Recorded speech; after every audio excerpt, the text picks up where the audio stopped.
कर्वे एक उत्तम नट, एक उत्तम गायकही. सुनीलचं अभिनय क्षेत्रात नकळतच पदार्पण झालं. लिटिल थिएटर ग्रुपमध्ये कार्यरत असणाऱ्या सुनीलने अभिनय क्षेत्रात पहिलं पाऊल ठेवलं ते अफलातून या नाटकापासून. मग मात्र त्याची अभिनयाची गाडी सुसाट सुटली.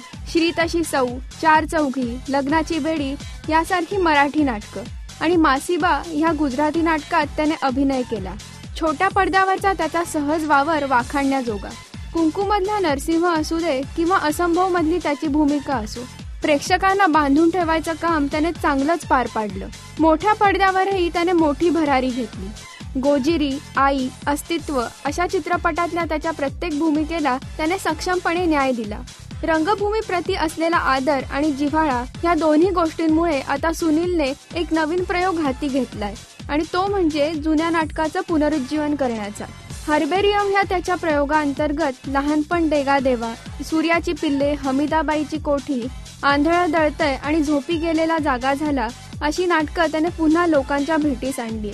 या नरसिंहाने जवळपास 25 वर्ष लोकांच्या मनावर राज्य केलंय आणि पुढेही तो करत राहील. या सुरेल नरसिंहाला राजश्री मराठीकडून शुभेच्छा.